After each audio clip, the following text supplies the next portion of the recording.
pessoal, como é que vocês estão? Tudo bem? Então vamos aqui a nossa primeira aula gravada, né? Dentro desse período de quarentena. Mas antes da gente entrar no nosso assunto, que eu vou falar para vocês sobre Durkheim, eu mandei o material para vocês, mas eu resolvi gravar essa aula para falar sobre os principais conceitos, que eu acho que fica mais fácil de vocês entenderem o material, ok? Mas antes da gente entrar no assunto, eu queria falar um pouquinho sobre esse período que nós estamos vivendo.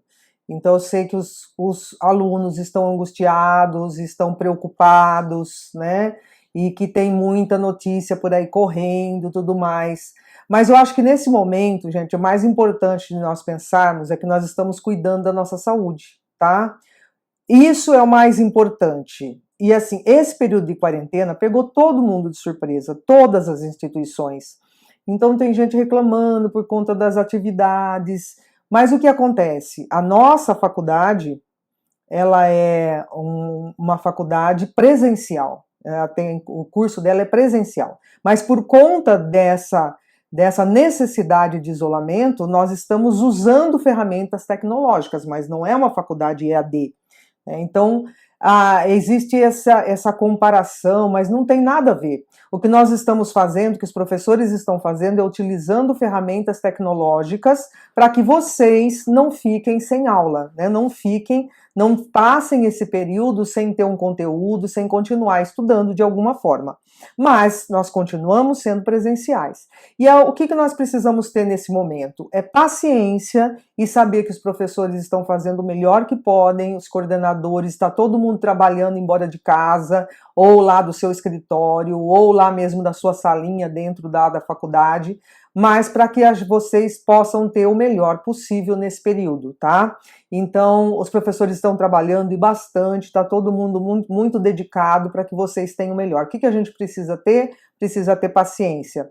E quando surgir uma dúvida, não hesite em perguntar, em entrar em contato, para que vocês possam realmente aproveitar o conteúdo, as atividades que estão sendo passadas para vocês, tudo bem? Então, nós vamos entrar agora nesse assunto aí. Vamos falar sobre Émile Durkheim, que é um dos grandes nomes da sociologia. Lembra? A gente falou disso lá nas primeiras aulas. Né? E agora nós vamos aprofundar cada um desses autores. O material vocês já leram, não é de difícil entendimento, mas vamos entender um pouco melhor os conceitos aí de Durkheim, que são tão importantes para a fundação da sociologia.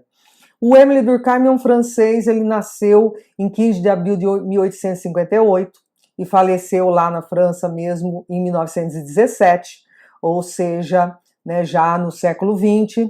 Ele é considerado o pai da sociologia, não porque ele inventou esse nome, mas porque ele fez com que a sociologia se transformasse numa disciplina científica, porque antes ela não era.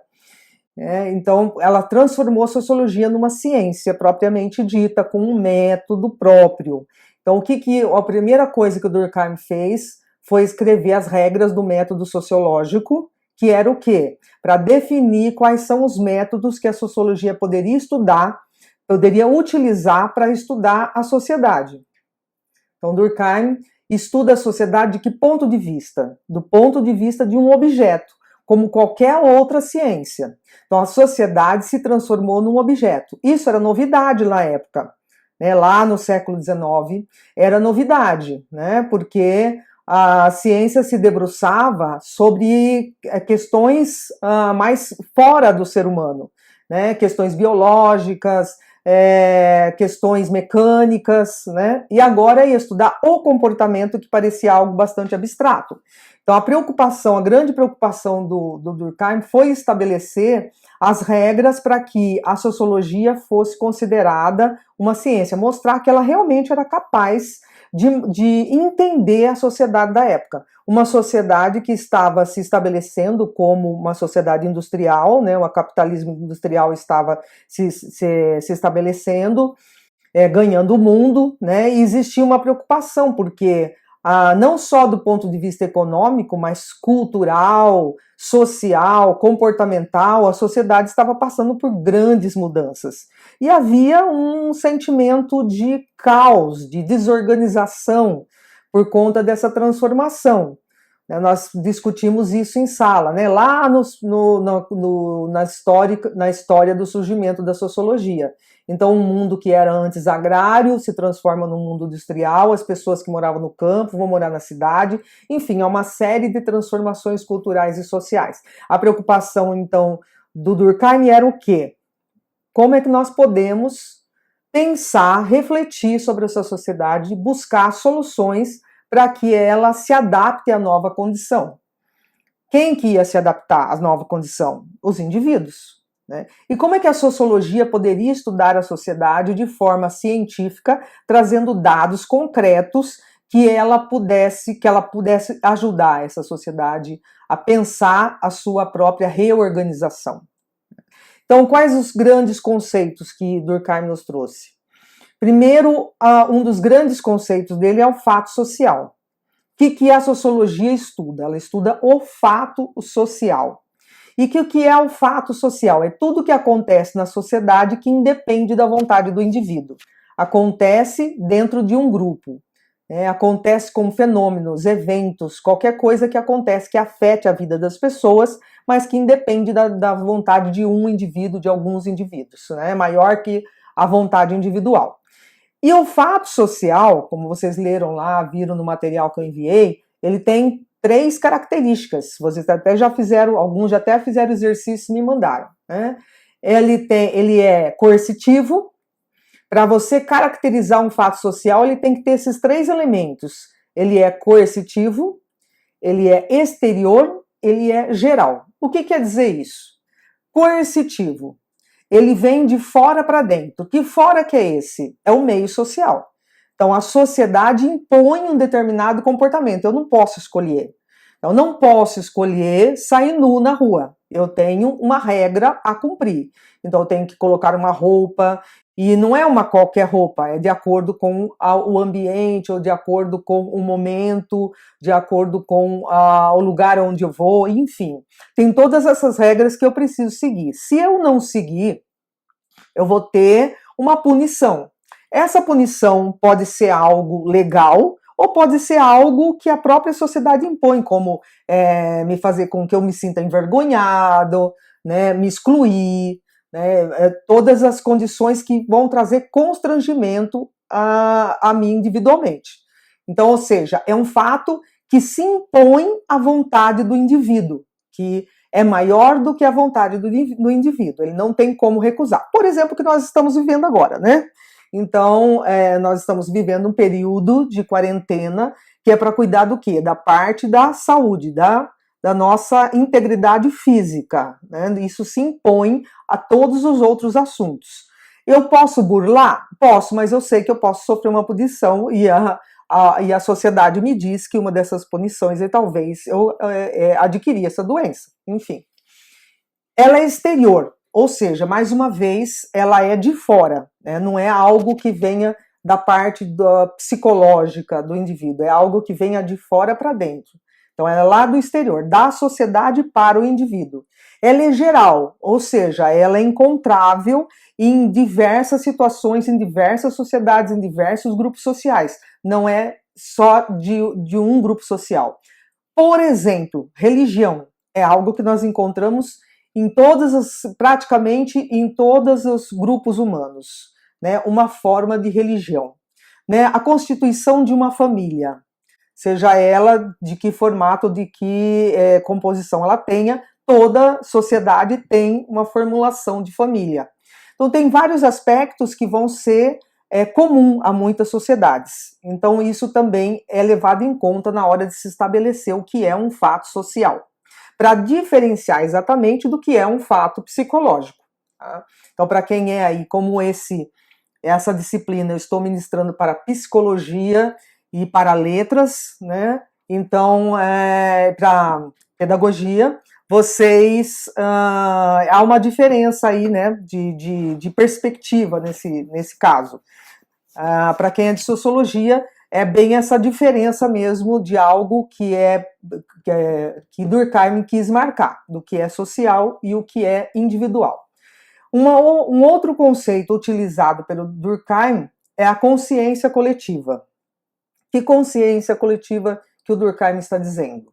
quando há uma decisão, nós vivemos numa democracia, quando se toma uma decisão, por exemplo, política, você institui um órgão ou institui um cargo, enfim, a partir do momento que aquilo é decidido pela maioria, ele não fica mais preso ao indivíduo. Ele ganha um corpo, ele ganha uma vontade própria, digamos assim. Então, para Durkheim, como a sociedade ela exerce um poder coercitivo sobre o indivíduo, ela tem como se ela tivesse uma cabeça própria, uma mente própria, que se descola do indivíduo e age por conta própria. Essa é a consciência coletiva. Está na cabeça de todo mundo age da mesma forma, né, e se sente coagido a agir da mesma forma e não consegue quebrar isso pela sua vontade, né? Então isso seria a consciência coletiva. Então, por exemplo, todo mundo sabe que você tem que mandar o filho, tem que levar o filho para a escola numa determinada idade. Isso está na consciência de todos, foi implantada, tá? Na cultura, né? Ninguém vai enfim, contra essa regra, e se for, existe uma punição até legal. Então, a consciência coletiva já trabalha nessa direção. Um outro conceito que é bastante importante dentro do trabalho do Durkheim é solidariedade mecânica e a solidariedade orgânica. Esses dois tipos de solidariedade, para o Durkheim, marcam o modo de produção da sociedade. Ali, nesses dois tipos de solidariedade, ele separou mais ou menos a sociedade capitalista da sociedade medieval. Tinha isso em mente quando ele construiu esse conceito, essa ideia. Qual que é a ideia? Solidariedade mecânica. A solidariedade mecânica é aquela em que existia no mundo feudal, ou existe também em sociedades chamadas as sociedades tribais, né, onde cada um dos elementos daquela sociedade sabe fazer quase todos os trabalhos de subsistência daquela sociedade. Então, todo mundo sabe, por exemplo, uma sociedade coletora-pescadora. Todo mundo sabe pescar, todo mundo sabe plantar, todo mundo sabe ter um mínimo ali de comportamento que vai gerar a sua própria subsistência, sabe cuidar de uma terra, né? Sabe construir uma casa, enfim, todo mundo tem os mesmos tipos de conhecimento, o que causa uma certa independência, digamos assim.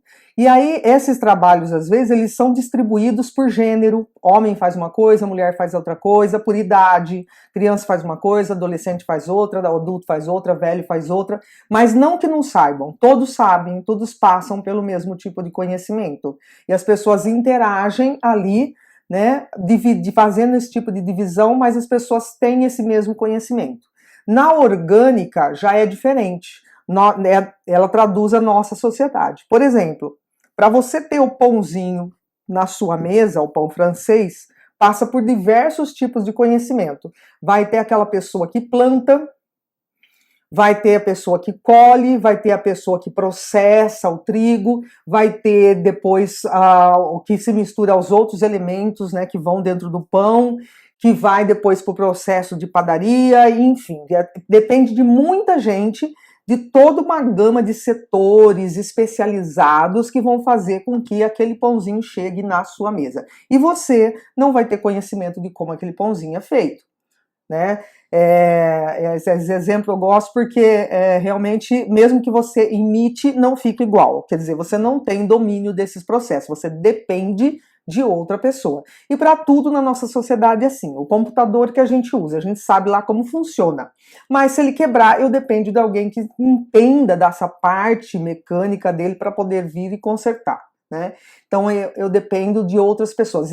Essa relação de dependência, para Durkheim, ela era muito esclarecedora no sentido de que seria um fundamento muito importante para fazer com que a sociedade realmente se estabelecesse e perdurasse no tempo, como o que está acontecendo, né? O capitalismo perdura até hoje. Passou por diversas transformações, passou por crises, continua passando por várias crises, mas perdura até hoje, tá? Então são esses os principais conceitos de Durkheim, que vocês viram no material, até fizeram já um exercício que eu tentei aqui explicar para vocês novamente, mas caso fique alguma dúvida, fique à vontade para perguntar, tá? Então vamos relembrar. Durkheim, pai da sociologia, por estabelecer a sociologia como ciência.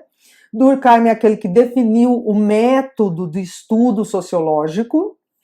Quais são os principais conceitos? O fato social, que é o objeto de estudo da sociologia, a consciência coletiva, que faz com que as pessoas se comportem de determinada maneira, e a solidariedade mecânica e orgânica, que explica o funcionamento da nossa, digamos, da nossa parte econômica, ok? Então eu espero que vocês tenham gostado, e fica aqui o compromisso de se continuarmos, né, nesse período aí de ter que ficar em quarentena. No próximo vídeo eu vou falar para vocês sobre o outro autor que é muito, né, que é um dos fundamentadores aí da sociologia, que é Karl Marx, ok? Então até a próxima, pessoal!